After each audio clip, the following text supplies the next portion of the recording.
Saya Pastor Ion. Nama saya Stanislaus Wardiono Cahyo Yosutomo.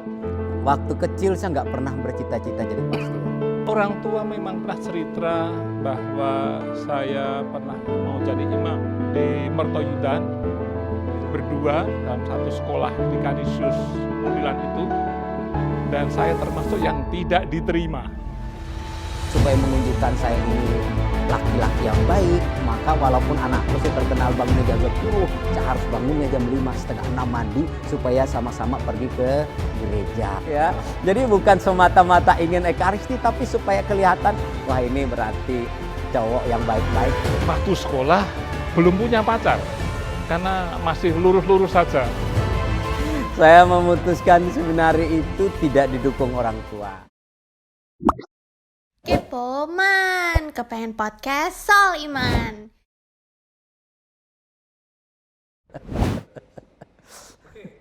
Nah, berarti sampai pada saat ini pastor berdua sudah tinggal di seminari kan sekarang, seminari atau asrama gitu. Di asrama, hal-hal apa yang membedakan dari kehidupan sebelumnya waktu kuliah, waktu sekolah dengan keluarga? Hal apa yang paling membedakan dan mungkin paling berkesan? Iya, saya apa yang paling membedakan di seminari dengan hidup saya awal. Saya ini kan orang yang tidak punya latar belakang seminari, anak SMA, anak biasa. Ya, beda dengan Pastor Cahyo bahwa pernah di seminari 3 tahun. Yang saya ini sama sekali dari SMA biasa dan sama sekali berubah. Yang paling saya ini teman-teman di seminari itu rata-rata pintar. Karena mereka dari seminari. Jujur aja mereka orang Jawa sudah bisa bahasa Jawa. Seminari itu sudah bisa bahasa Inggris.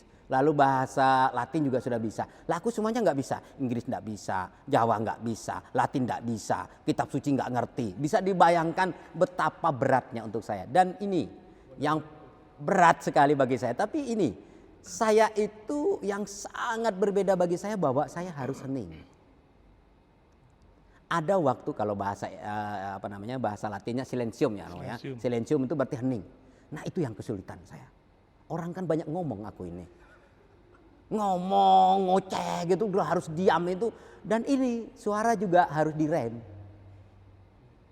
Saya kan coba kalian tahu, suara saya kan lebih keras dibandingkan pastor yang lain. Dan itu terbawa dan itu sering ditegur. Bahkan pernah ditegur, saya mengatakan, Yon ini bukan hutan.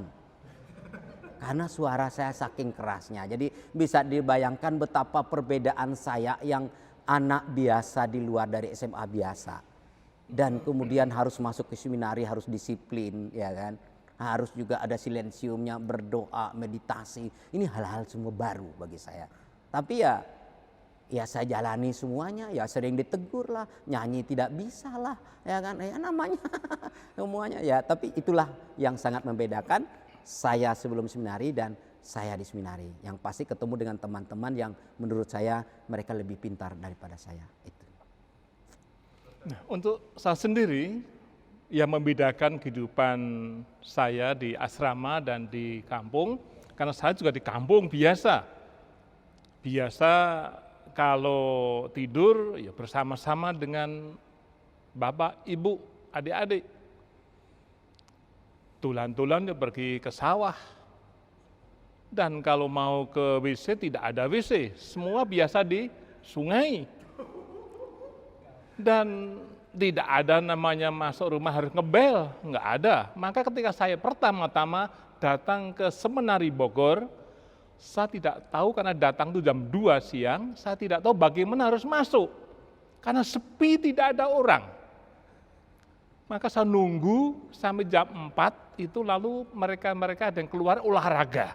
Saya baru laporan, saya datang dari Jawa Tengah mau masuk seminari. Langsung baru itu dijemput oleh Romo Rektor. Memang udah terlambat 3 minggu. Bersama teman yang lain yang sudah sejak awal. Nah disitulah saya mulai belajar hidup bersama. Belajar untuk mengikuti aturan-aturan yang ada, yang di rumah tidak ada.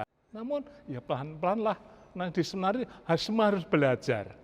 Dan itu perjuangan dari kehidupan di kampung, lalu hidup di asrama.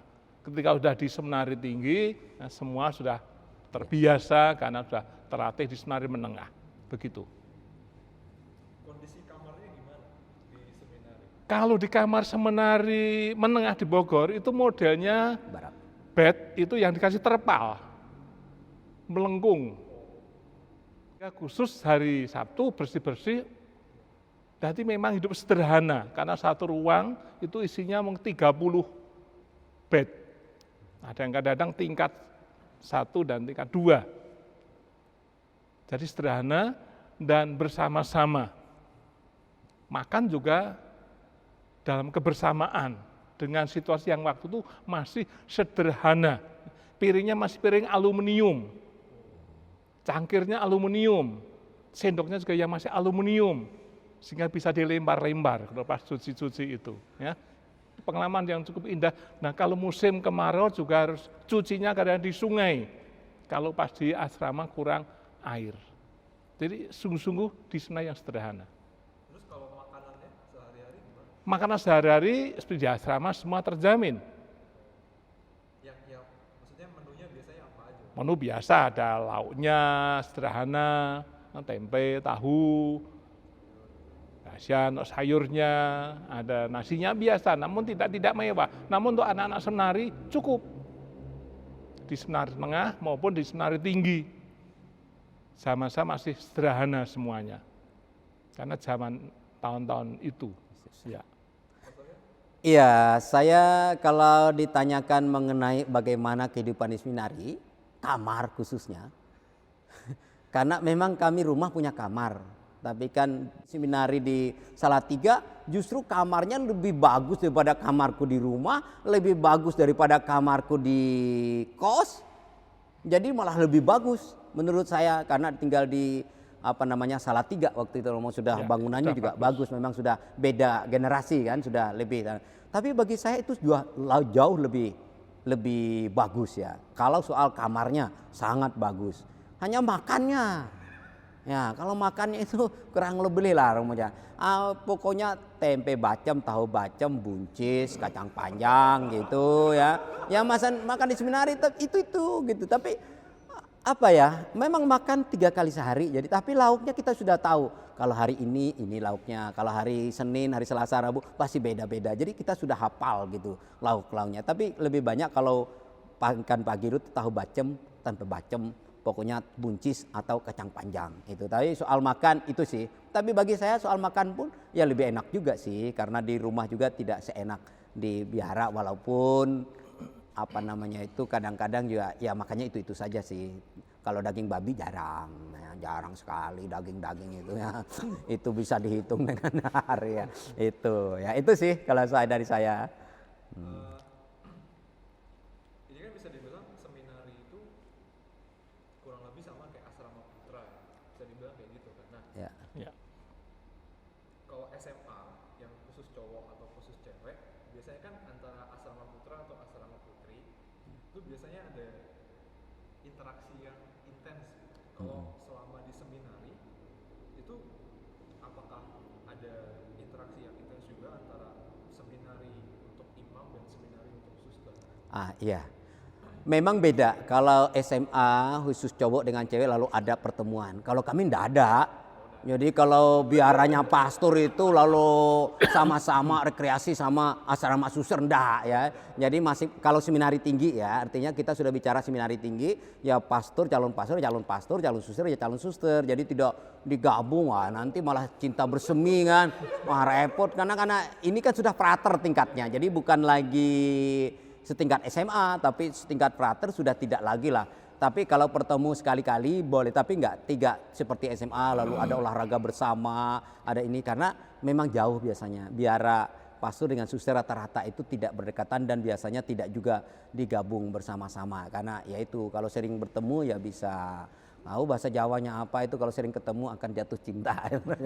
Ya itu sih kalau pengalaman saya di seminari. Kita tidak ada relasi yang sungguh intens dengan biara suster karena memang sangat dibatasi ya. Bahkan dengan asrama-asrama putri kecuali kita mendampingi juga sangat dibatasi. Karena memang ini kan masa-masa labil. Ya, tidak, karena masa-masa labil ya tamat SMA, frater kan, ya pasti banyak yang nasir masih gagah gitu kan misalnya. Kalau seperti sekarang ya Romo Cahyo ya mungkin orang pikir-pikir gitu. Ya, saya nambahkan soal dari tempat tidur memang sebenarnya menengah tadi macam itu, tapi sebenarnya tinggi semua udah bagus ya, semua baik. Sebenarnya tinggi mulai novisiat itu udah baik. Nah, soal memang seminari kehidupannya, kok seminari itu untuk calon pastor. Kalau suster tidak disebut seminari. Dan biasanya kelompok kecil, hanya mungkin 5 orang, 10 orang, ya, sebagai calon-calon suster. Kalau di seminari selalu kelompok besar, seperti SMA, iso 30, iso 50, iso 100, dan memang berbeda, arahnya berbeda, pendidikannya berbeda, banyak perbedaannya. Maka ya tidak ada kontak satu sama lain, tidak ada rekreasi bersama tadi, nah, jalurnya juga berbeda-beda karena memang arahnya berbeda. Itu aja tambahannya. Ya tambah sedikit, memang dalam rangka masih seminari menengah itu memang sungguh-sungguh dalam pencarian diri. Yang masuk seminari tidak otomatis jadi pastor sampai seminari menengah. Ya. Bahkan saya sendiri di seminari menengah itu dari 20 orang, itu tinggal 2 yang sampai sekarang jadi imam. Itu satu Romo Abbas di Romo Seneng dan saya. Jadi dari 20 nggak jadi, semua gugur di perjalanan. Juga nanti di seminari tinggi sama juga. Lalu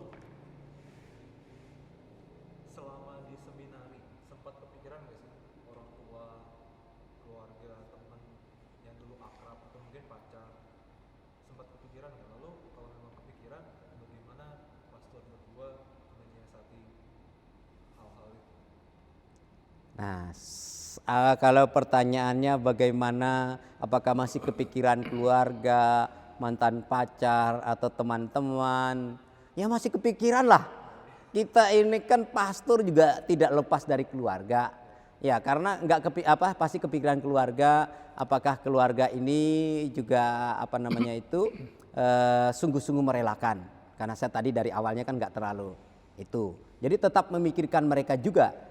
Lalu kemudian teman-teman, nah bagaimana nanti kalau aku pulang kampung, karena di situasi saya di kampung saya kan semua Protestan dan juga Muslim, jadi tidak terlalu masalah bagi saya sebagai seorang seminari karena mereka nggak ngerti posisi saya sebagai seorang calon pastor ataupun sudah pastor, karena itu.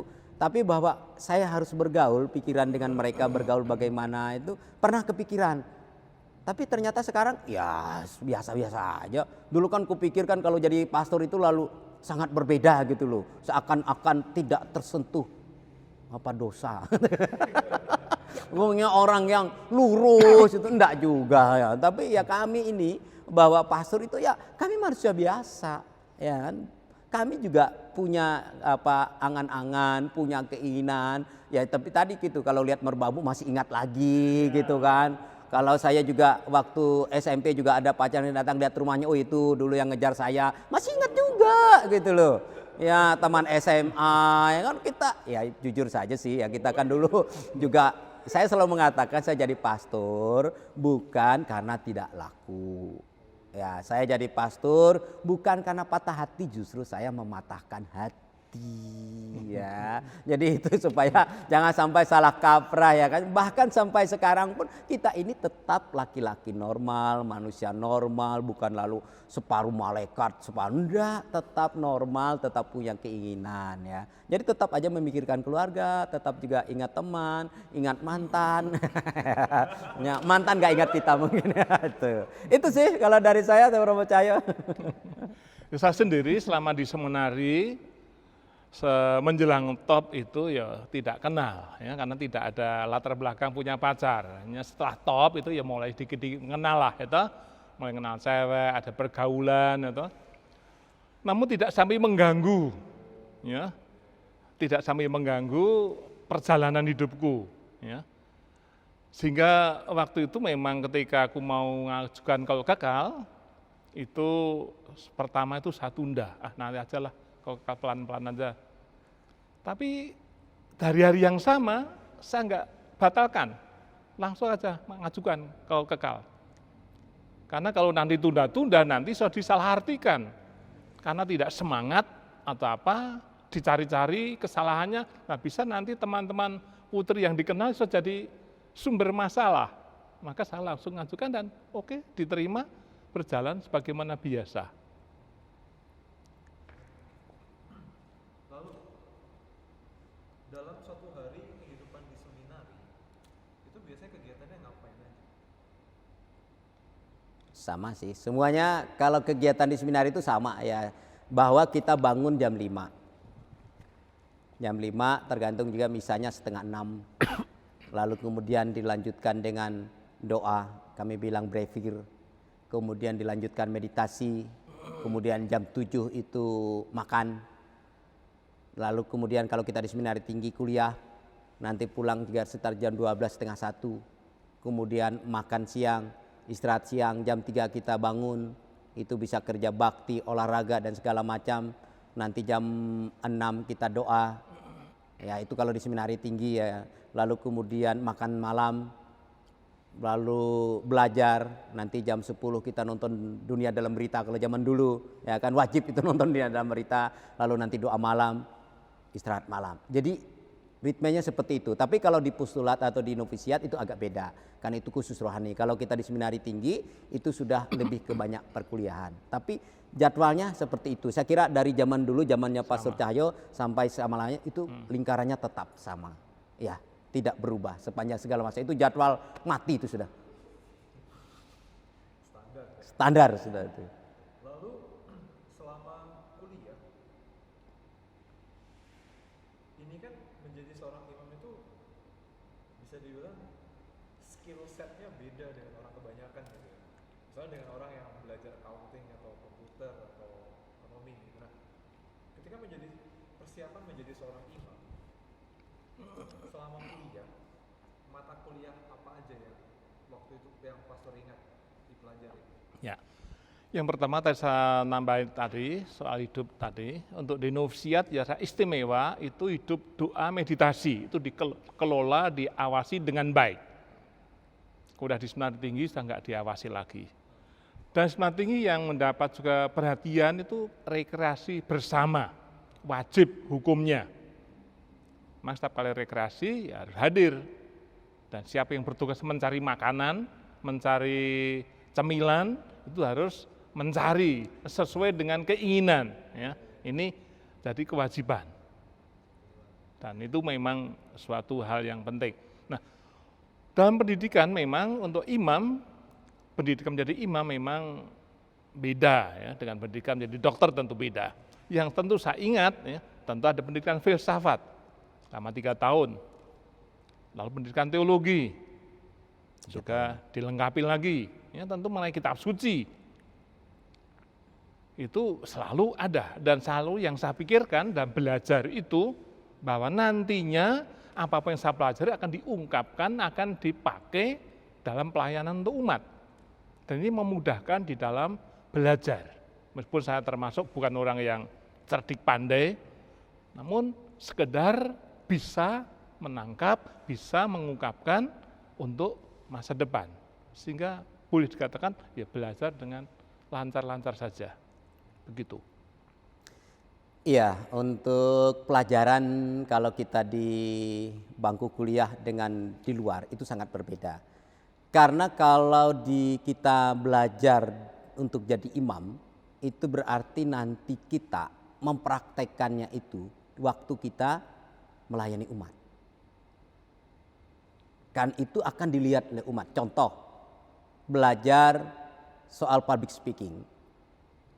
Kan semua orang bisa ngajar public speaking, membaca seperti ini, khotbah seperti ini, tetapi nanti prakteknya itu yang sulit. Ya kan, itu sulit. Ya. Karena belum tentu kita waktu ujian kita dapat A, nanti ketika kita di lapangan kita A kualitas kita. Itu yang membedakan itu. Jadi ini sangat terasa. Tapi bagi saya belajar filsafat, kalau katakan Pastor Cahyo tadi, itu membuat logika kita jalan. Itu yang paling penting. Jadi pelajaran semua filsafat, semua belajar teologi itu bahwa kita itu menjadi orang yang sungguh-sungguh logis gitu loh. Tidak hanya sekedar seperti kacamata kuda gitu lurus saja, tapi kita masih bisa berlogika. Dan itu yang menurut saya pelajaran yang saya dapat ketika kuliah, membuat saya ketika orang bertanya sesuatu, logika saya tetap jalan. Dan saya bisa menjawab yang masuk akal dalam arti bahwa memang seharusnya seperti itu. Dan poin penting adalah ketika belajar tentang agama-agama. Itu bagi saya membuat saya kuat. Ketika kita belajar soal agama-agama, bukan hanya agama Islam, Kristen, Buddha, Hindu, Konghucu, dinamisme, animisme, bahkan ateis. Itu lalu membuat kita sadar bahwa semua mereka adalah saudaraku. Dan kami diajarkan yang paling penting sampai sekarang saya tahu ini, bahwa semua adalah sama di hadapan Tuhan. Makanya selalu saya ulang-ulang kalau khotbah, kita di hadapan Tuhan adalah sama. Itulah hasil dari pendidikan ketika saya belajar tentang agama-agama, bahkan tentang kepercayaan-kepercayaan, bahkan tentang orang-orang yang dianggap ateis. Jadi ini yang sungguh-sungguh kemudian mewarnai sekarang ini dalam hidup saya. Saya bisa menghargai walaupun berbeda keyakinan, walaupun beda kepercayaan agama, saya tetap tahu bahwa mereka di hadapan Tuhan adalah sama dengan saya juga. Itu. Lalu filsafat itu kan bukan sesuatu yang ada di setiap jurusan kuliah lah, katakanlah gitu. Oke. Menurut profesor berdua, penting nggak untuk mata kuliah filsafat dasar atau filsafat sederhana itu ada di masing-masing Di luar gitu ya. Oke. Menurut saya pelajaran filsafat itu tidak hanya diperlukan kami para imam. Semua sisi kehidupan, segi kehidupan harusnya belajar filsafat. Karena itu dasar manusia untuk bertanya tentang dirinya. Dan juga awal manusia bertanya tentang Tuhan. Itu namanya filsafat. Jadi dia bertanya tentang dirinya, bertanya tentang Tuhan. Dan saya yakin semua orang yang betul-betul belajar filsafat dengan iman, itu akan semakin dekat dengan Tuhan, bukan anti. Tapi ada orang mengatakan belajar filsafat lalu menjadi ateis. Menurut itu salah. Justru kita itu dengan belajar filsafat, kita itu menjadi orang yang kritis. Kritis tetapi kita juga punya iman. Jadi menurut saya semua sisi harusnya belajar filsafat. Karena kalau tidak ada filsafat, kita ini kan berfilsafat nih. Kalian semua ngomong itu berfilsafat loh. Ya, semua orang ngomong tanpa sadar itu berfilsafat. Omong kosong mengatakan saya tidak berfilsafat. Semua orang berfilsafat karena filsafat itu seperti ilmu dasar kita semua. Seperti logika itu kan ilmu filsafat juga. Ya, itu dasar. Kalau kita nggak berlogika gimana? Nggak bisa. Jadi sekali lagi memang tapi ilmu kalau diajarkan di luar ya katakanlah logika dasar ya yang memang menjadi fundamental untuk kita cara berpikir supaya ketika kita berpikir kita itu kritis. Nah, ini yang kenapa bangsa kita itu kurang kritis karena memang tidak pernah belajar logika. Jadi ketika ada informasi masuk langsung dimakan mentah-mentah tanpa disaring. Nah, kalau orang-orang punya ilmu filsafat segala sesuatu akan disaring. Filsafat itu menyaring semuanya. Itulah saringan. Nah, orang tidak belajar filsafat susah untuk menyaring. Gampang sekali ditipu, gampang sekali dibodohi. Kalau ada iklan-iklan hoax pun langsung disebarkan. Karena nggak ada framingnya untuk berlogika filsafat itu. Itu menurut saya. Ya, saya hanya menambahkan bahwa dengan filsafat memang itu sebaiknya setiap orang bisa memahami. Dan ala kadarnya memang orang-orang tadi di antara Ramian berfilsafat. Karena itu akan orang mempertanggungjawabkan hidupnya, mempertanggungjawabkan apa yang diketahuinya, sehingga lalu hidupnya tidak ngawur, tidak sembarangan, namun lalu dengan tujuan yang terarah, itu tambahannya.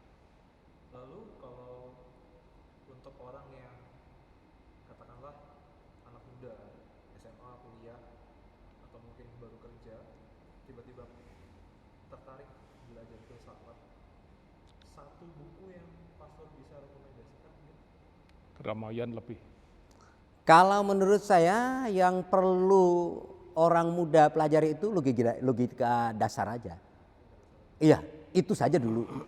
Kalau logika dasarnya belum, gimana kita mau seperti kita membangun rumah, kalau dasarnya belum dibangun, tidak bisa. Jadi logika dasar itu harus buku logika dasar, itu filsafat, itu yang dibaca dulu. Bagaimana kita berlogika sangat-sangat sederhana dulu. Baru nanti buku yang lain, jangan kamu langsung naik tangga atas, itu namanya loncat indah. Itu dari saya bukunya. Karena tampilnya juga karena sekian banyak filsuf yang kadang-kadang berbeda pendapat, namun memang saling melengkapi. Maka kita tidak bisa, ini aja yang penting, nggak bisa. Ya. Kalau memang ingin belajar, mencoba ya sedikit-sedikit, lihat sana, lihat sini, itu banyak sekarang bisa dicari.